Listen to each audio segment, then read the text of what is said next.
Okay, so now after regenerative heat exchanger use for vapor compression system, we will now be talking about use of compound compression in vapor compression system. Compound compression is taught in thermodynamics course, but now we are going to use it in refrigeration system called vapor compression system. Now, if I tell you the dots, which may not be very clearly visible to you, and I therefore will be reading it for you, why and what are the requirements that we go for compound compression. When? Number one, if the requirement of the evaporator temperature is low and the condenser temperature is high, that is, the difference between the temperature of the evaporator TE and the condenser TC, if it is high, then what will happen? Because the temperature is correlated with pressure, the difference of pressure between condenser pressure PC and evaporator pressure PE will also be, the difference of pressure will also become very high, and therefore in order to cope up this increase in pressure from evaporator pressure to condenser pressure will be very difficult if we just use one compressor. So if we use one compressor, we have to go from very low pressure PE and increase the pressure of the vapors coming out of the evaporator PC, which will be a big task for one compressor to do. In order to, because BC is very, very high compared to PE. That is the case when we go for compound compression, or we can say use of two or more compressors in series in order to achieve the increase of pressure from evaporator pressure to PC pressure. So what we can use, here we are going to use two compressors first. So instead of one compressor advised to increase the evaporator, if it is achieve the pressure increase from evaporator pressure to condenser pressure. So this achievement of increase of pressure will be done with the help of two compressors or more compressors. In this case, what we are just now going to do is use of two compressors. Therefore, if we have two compressors, we will name them accordingly. One is the one which is starting from evaporator, will be known as low side compressor. It is the compressor which is starting from very low pressure. And the other will be, the second one will be the one which will be going to high side compressor, that is the one which is going to be connected to the condenser. So it is the final compressor, and low side compressor is the initial compressor. So we have two compressors, low side compressors and high side compressor. Let us see it in the figure. We have a blue circle indicating the condenser pressure, and perhaps the purple circle or brown circle which is indicating the evaporator pressure PE. The difference is very high. That is what is assumed, and therefore we are going to use in series two compressors which is represented with the help of circles, with the help of triangles. These are the triangles. See, these are triangles. So this is a low side compressor starting from evaporator pressure and going to a certain value which is an intermediate value. So what will be the name of the low side pressure side compressor? It is the compressor which is increasing the pressure of the medium or the gases from evaporator pressure to any intermediate pressure PI. Okay, low side pressure is from PE to PI. Okay, the high side is from the intermediate pressure PI to PC. So this triangle represents high side and this triangle represents low side compressor. Now if we have the values of condenser pressure and evaporator pressure, then we can find out what is the value of intermediate pressure PI. You see, PI. So PI can be calculated calculation. This is the calculation formula. You already know it perhaps. So example is, if we take 9 bar pressure for the condenser pressure and 1 bar pressure for the evaporator pressure, then we can find out the value of Pi as 3 bar. So what will the initial pressure condenser would do? Start from 1 bar, go to 3 bar. And what will the high side compressor do is start from 3 bar and go to 9 bar.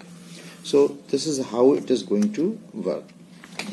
Now we can view these two compressors on the vapor compression cycle. This is a vapor compression system of a compound compression drawn on the pH chart. Okay, you can copy it down by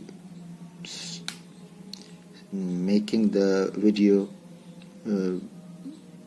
paused at this moment, and then you can copy this diagram down on your copy, and you see if we have a look at it, we have one pressure line here. This is pressure axis, so this is a pressure which is PE, evaporator pressure, and this is a pressure PC, which is condenser pressure, and in between we have a pressure called PI.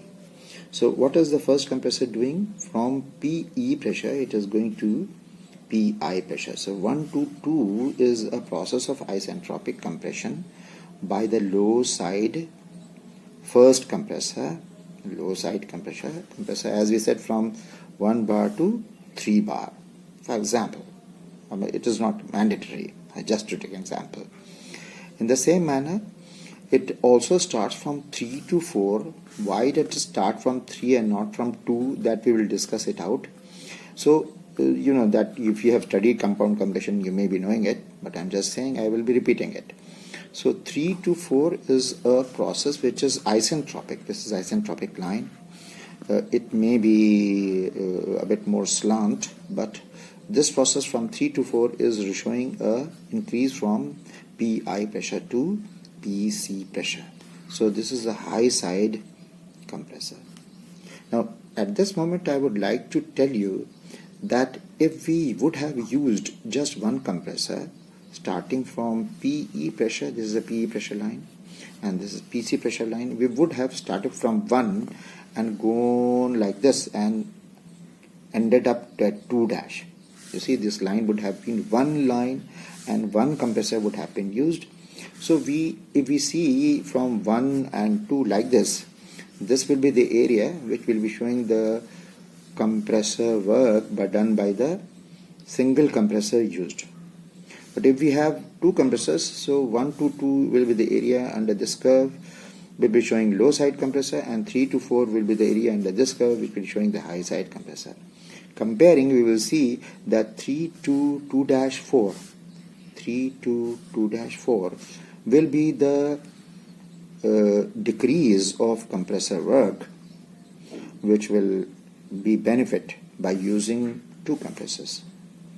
So this is how it is, and we will talk about dryness fraction later on, which is shown here as XS.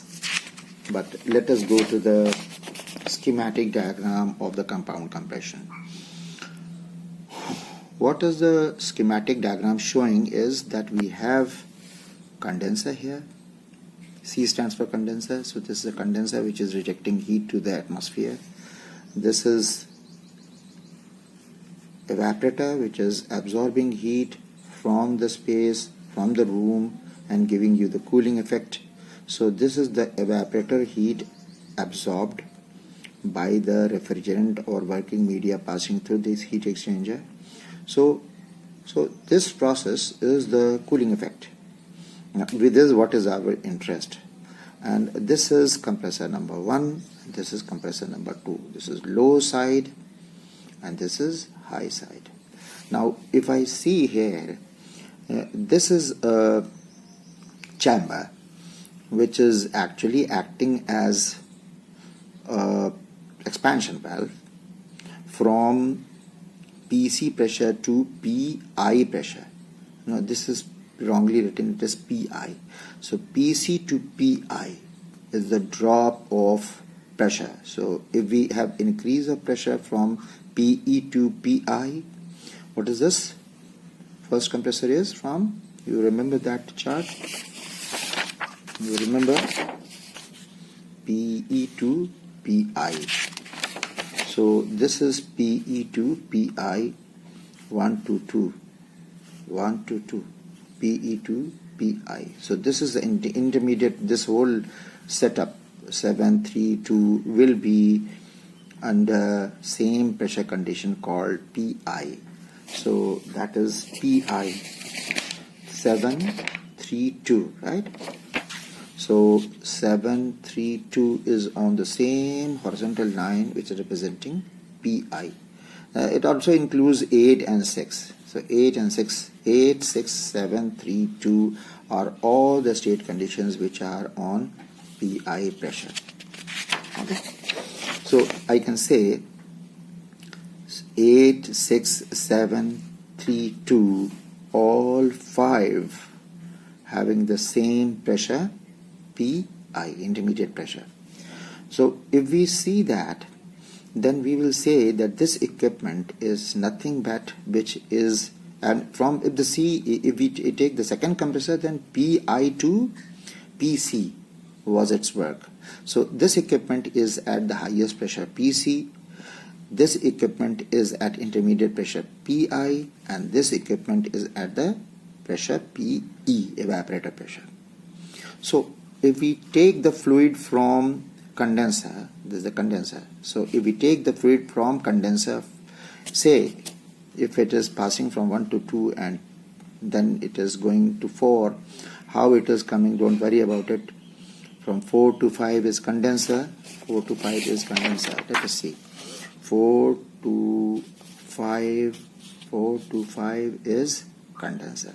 So 5 is a saturated liquid at the outlet of the condenser. This is outlet of the condenser, this condenser, pressure line, the outlet of the condenser, inlet of the condenser. So from 5 the expansion is taking place to 5 to 6. 5 to 6 is the expansion taking place in the flash chamber. So this chamber is known as a flash chamber, where from 5, the moment it enters this chamber, there is a relief valve which decreases its pressure from condenser pressure 5 to intermediate pressure 6. Condenser pressure 5 to intermediate pressure 6. This chamber is at a pressure of 6 point shown in the pH chart, which is also PI.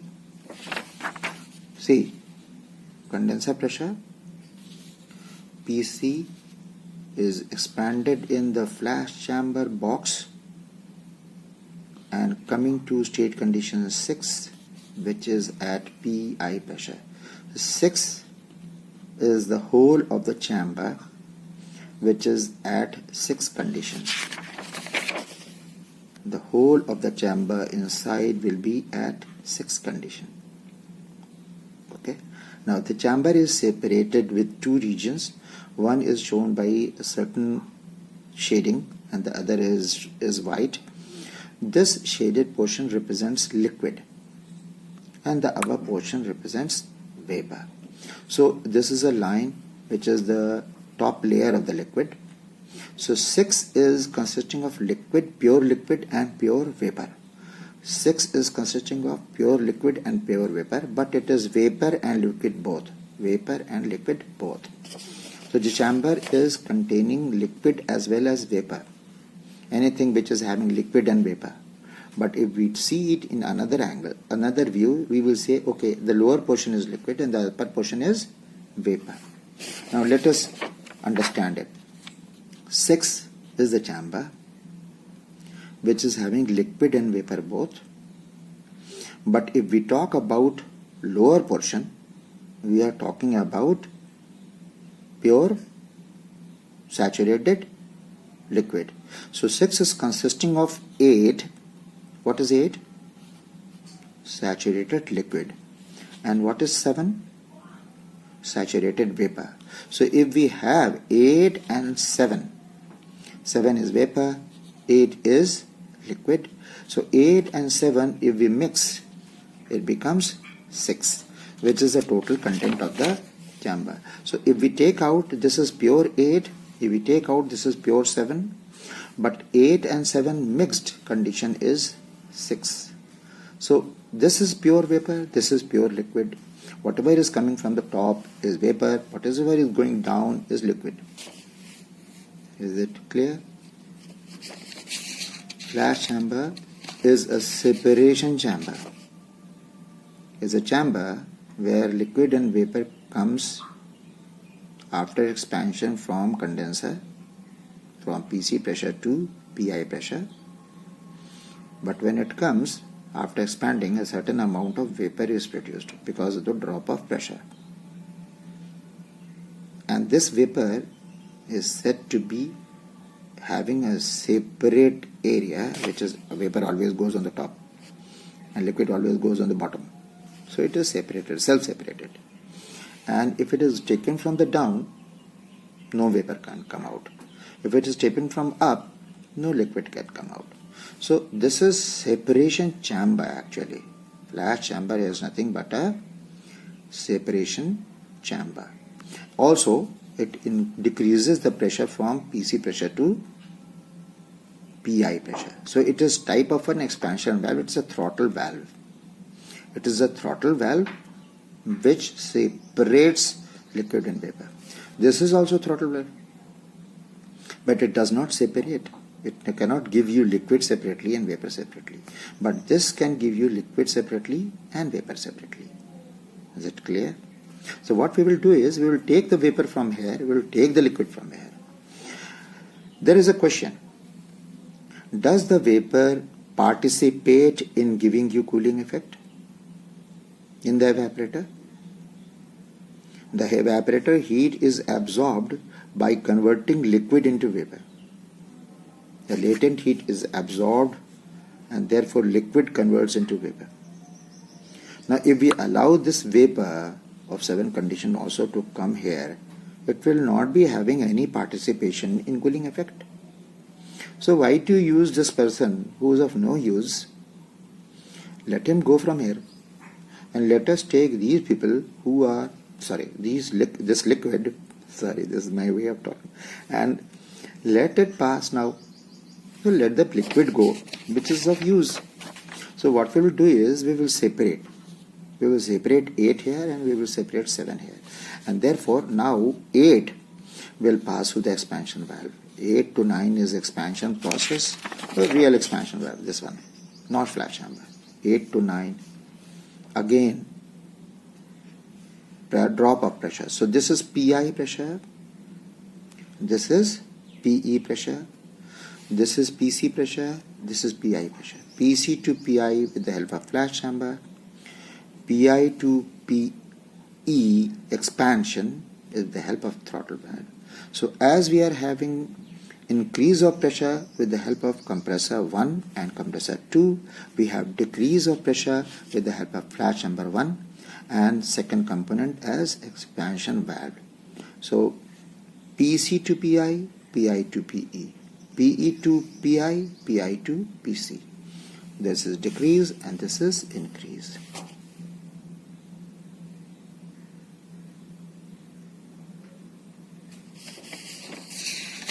I think you are understanding. If you don't understand, you can repeat back from back of the video and see what I have been saying. Otherwise, you can call me, write to me, text me. Now, you see, if we would have expanded from 5 to 6 to 6 dash, it would have come here. But as if we are taking just the liquid here, we are expanding, we are not coming to point number 6, but we are coming to point number 9. So we have the enthalpy would have been 6 dash, but the enthalpy is now 9 dash. So there is a shift of enthalpy which is less in less amount of vapor. So 9 is more of liquid because it is closer to the liquid line.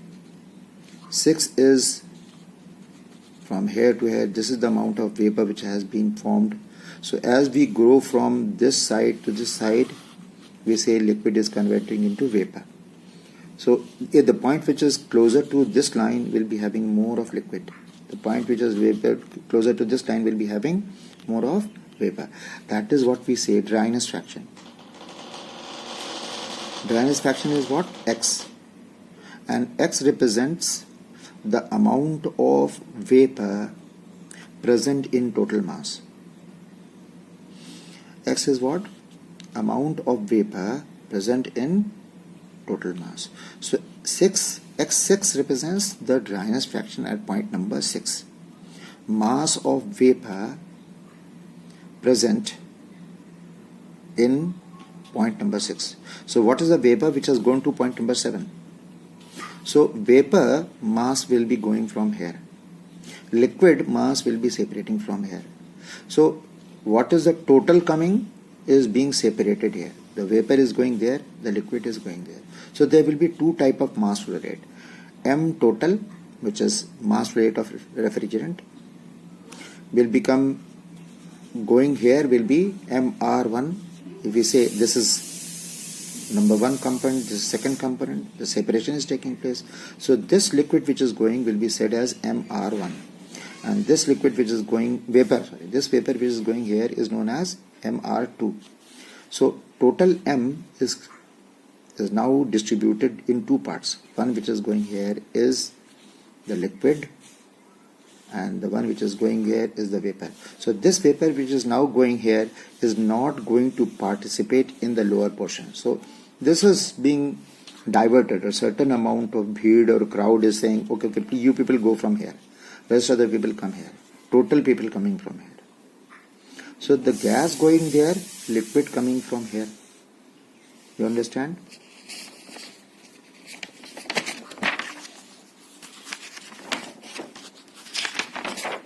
Okay. So the gas is going from there. Mass rate of gas is separating. Mass rate of liquid is separating. And total mass was coming from here.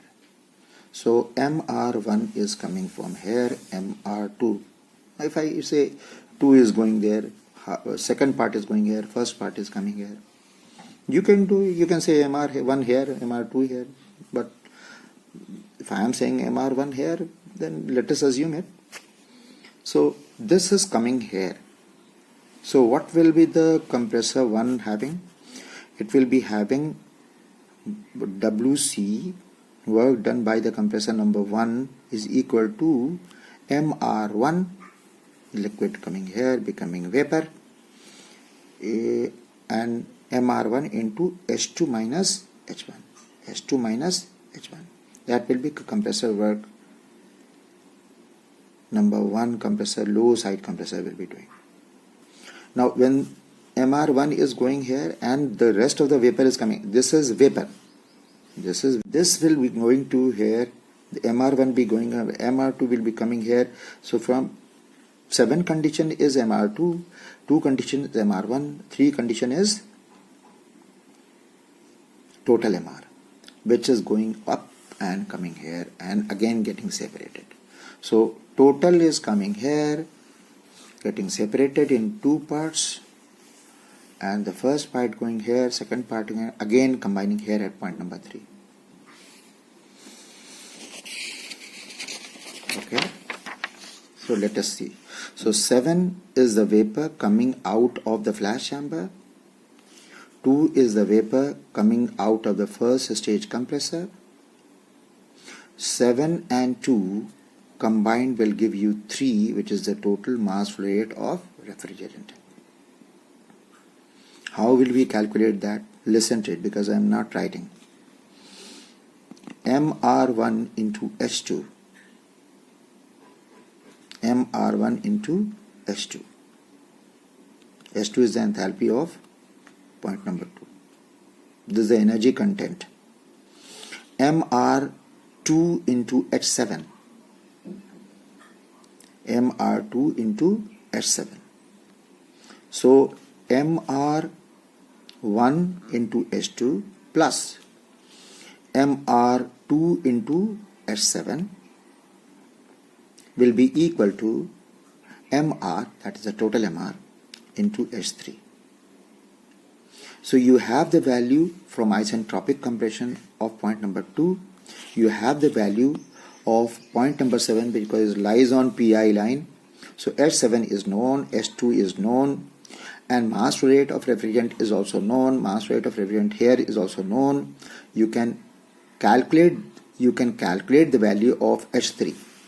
So the moment you get the value of H3, you can take a vertical line from here and let it cut the PI line, and you will get point number 3.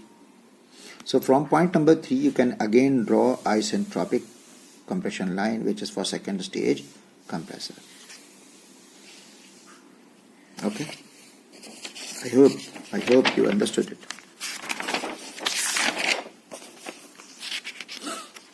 Okay, now I think I can make it more clear to you.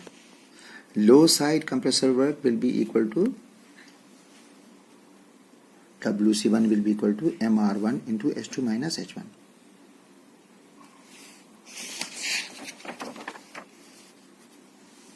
MR1 is coming, I said, H2 minus H1. MR1 into H2 minus H1, the low side compressor work.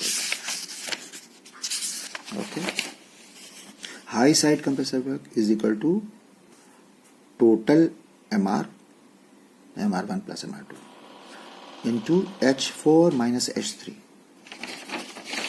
Okay. 4 minus 3. This is the compressor work in between.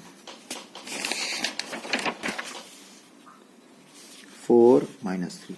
H4 minus H3 into total mass rate of refrigerant, because here 2 is coming and 3 is coming and becoming 7 is coming, 2 and 7 is combining to become 3. 2 and 7 is combining to become 3. From here mass rate is coming, here vapor is coming from the flash chamber and becoming 3. So this is the total mass rate, H4 minus H3.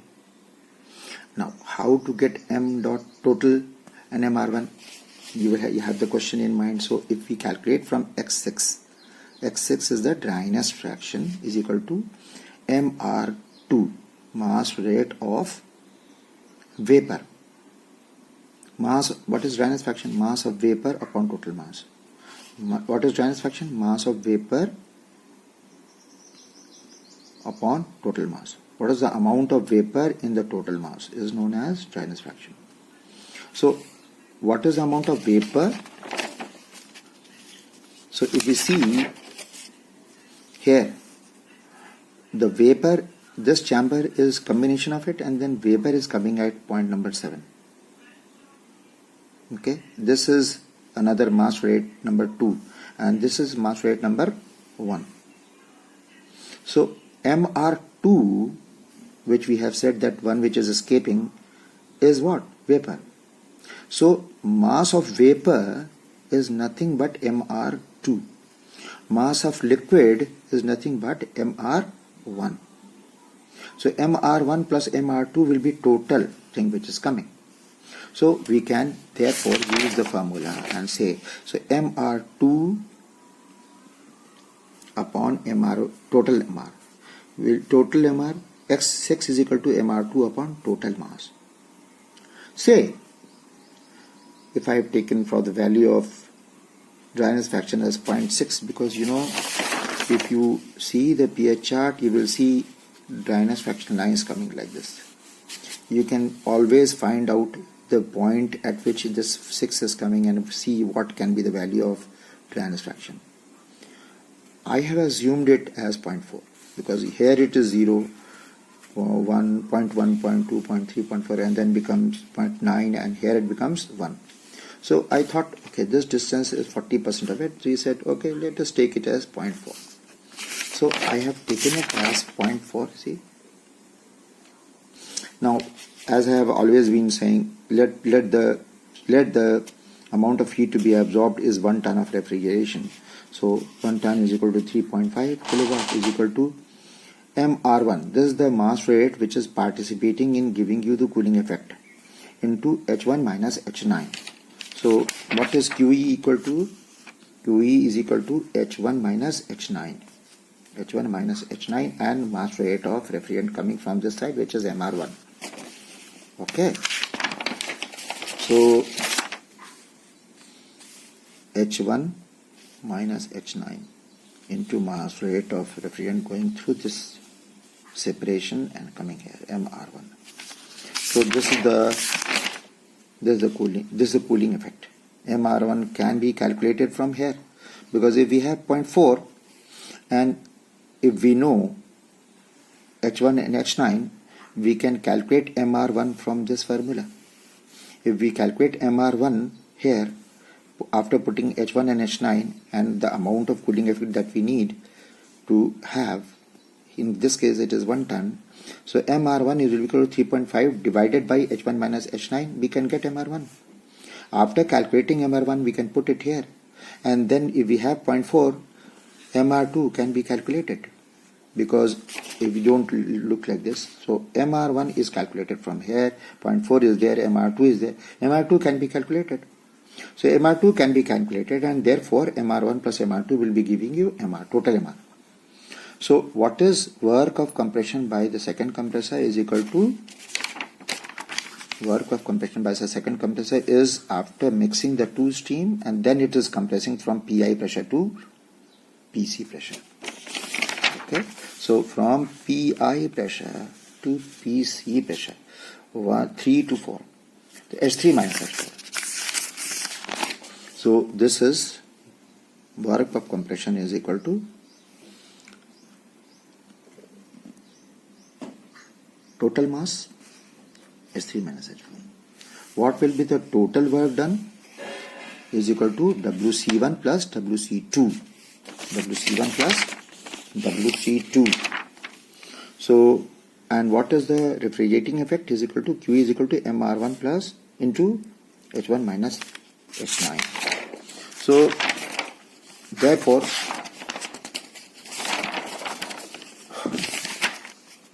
we can say that the COP, I'm sorry, I have not written here. COP will be equal to what? QE upon WC1 plus WC2. Write down. QE is equal to, the COP is equal to, of the compound compression is equal to QE upon WC1 plus WC2. If I extend it, we can write down COP is equal to M dot R1 into H1 minus H9 divided by MR1 into H2 minus H1 plus MR total into H4 minus H3. That will be the COP of the compound compression. So, if all is understood, and if there are certain queries can always be answered, as I've told you so many times, I would like to answer your query. It has been, a lengthy lecture you are listening. I appreciate it, because it's 33 minutes being passed. So advantages are compression work decreases compared to single compression. If it is MR H2 dash minus H1. H2 dash minus H1, the compression work will decrease by this amount. This is the advantage. Second one, as the mass rate of vapor leaves at PI pressure, a certain amount of mass vapor leaves at PI pressure, state condition 7, the WC1 work decreases. The same thing. And refrigeration effect also increases because the point shifts from 6 dash to 9. So if it is shifting from 6 dash to 9, so this amount is more, this amount was less. So this is the topic of today, and I hope you have understood what is meant by compound compression. I am thankful that you are listening it, and perhaps you are understanding it. You can go ahead repeating this video and trying to understand. You will be able to understand clearly. Thanks a lot.